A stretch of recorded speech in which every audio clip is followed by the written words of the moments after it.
9월 26일 목요일 한책협 차원상승과정 수업 내용입니다.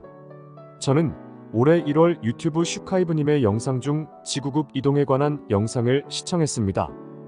처음에는 지구 멸망을 믿어야 할지 긴가민가 했는데 슈카이브님이 재림 예수님임을 밝히셨을 때 슈카이브님의 진정성 어린 말씀에 재림 예수님임을 확신했고 지구국 이동, 지구 멸망의 내용이 곧 닥쳐올 일임을 믿게 되었습니다.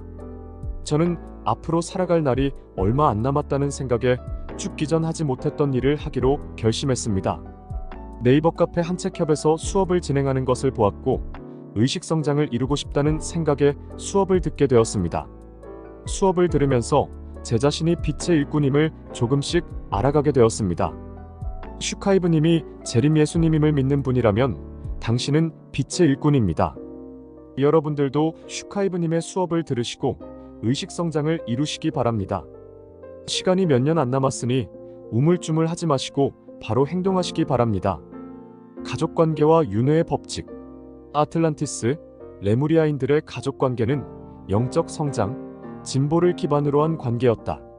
아이는 두 사람의 합의하에 부모로서의 자격, 사랑을 주는 관계가 가능할 때만 가질 수 있었다. 결혼은 자유의지였다. 지구인의 가족관계는 아이를 낳는 것을 목적으로 형성된다. 결혼해서 아이 낳고 살아야지라는 말로 존재들을 묶는다. 어둠이 인간 세계에 들어오며 가족관계는 인간을 통제하기 위한 수단이 되어버렸다. 죄책감을 만들고 카르마를 만들어 윤회만 반복하게 하기 위한 관계가 되었다. 영적 성장이 기반된 관계가 아니다. 어둠은 지구 대기권에 1억 볼트의 전기 그물망을 만들어서 인류가 이를 뚫고 갈 수 없도록 했다. 존재들은 육신을 벗고 올라가는데 어둠이 설치한 전기 그물망의 전기 충격으로 기억을 잃은 채 윤회를 반복했다. 과거의 카르마를 털지 못하고 전생의 삶을 반복해왔던 것이다. 사랑해도 재산은 나누어 주지 않는 관계가 대부분이다. 이 시대의 빛의 일꾼들은 가족관계로 인한 사건, 상처로 역할과 사명을 못하는 존재들이 많아 상승하는 숫자가 많지 않다. 빛의 일꾼들은 사명을 위해 태어났다. 누구의 딸, 아내가 아니다. 가족으로 형성되었으나 모두 개별 영혼임을 알아야 한다. 깨어났어도 깨어남을 유지하는 것이 중요하다. 한책협 카페 활동, 슈카이브님 추천 도서 반복적으로 읽고 하늘을 자주 올려다보며 하늘의 표식을 읽어야 한다. 선녀와 나무꾼의 동화 이야기는 슈카이브님과 엘레나님의 이야기입니다. 가이아 어머니는 슈카이브님을 용으로 만드시고자 훈련을 시키고 계셨는데 나무꾼이셨던 슈카이브님 앞에 선녀셨던 엘레나님이 나타나셔서 가이아 어머니의 계획에 생각지 못한 변수가 생기셨습니다. 두 분의 관계는 영적인 관계에서 이루어진 가족관계입니다. 전래동화의 이야기는 모두 실제했던 이야기입니다. 가짜 선지자들은 과거가 없고 의식 연마의 과정이 없다. 선지자들은 자신의 정체성을 찾고 시련, 고난을 겪으며 연단의 과정이 있어야 한다. 슈카이브님은 살아온 인생을 모두 공개하셨다. 가난한 기초생활수급자 가정, 아버지의 자살, 전문대 출신에 막노동을 하며 작가의 꿈을 키우셨고 사흘을 굽는 지독한 생활고 속에서도 꿈을 포기하지 않고 자수성가하셨다. 시련, 고난을 겪으시며 자신과의 싸움에서 이기셨던 연단의 과정이 있다. 지구인으로 육화해서 자신의 정체성을 찾는 과정이 모두 공개되어 있다. 예수님으로 깨어나시기 오래전부터 의식세계에 눈뜨셨고 의식의 중요성을 깨우치셨고 의식을 바꿔야 삶이 변화됨을 가르치셨다. 슈카이브님이 1200명의 작가를 배출할 수 있었던 이유.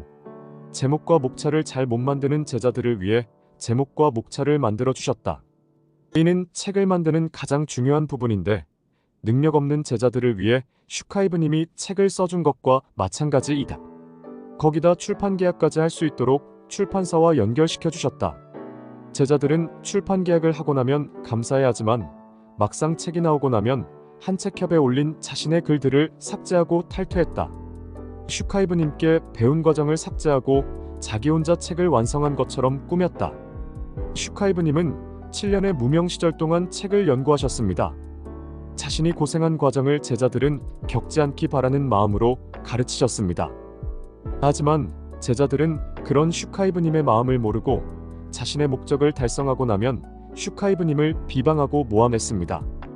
없는 혐의를 만들어 슈카이브님을 고소 고발했지만 모든 싸움에서 이기셨습니다. 저도 슈카이브님께 책쓰기 수업을 듣고 책을 쓰게 되었습니다.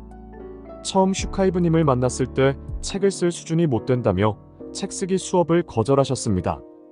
하지만 지구멸망 전 꼭 책을 쓰고 싶다며 간곡히 청하는 저를 외면하지 않으셨고 수업을 진행해 주셨습니다. 수준 미달이었던 저를 위해 장 제목을 만들어 주셨습니다.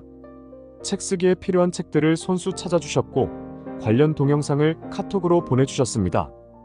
그뿐만 아니라 출판사에 직접 저의 원고를 보내주셔서 계약할 수 있도록 만들어 주셨습니다.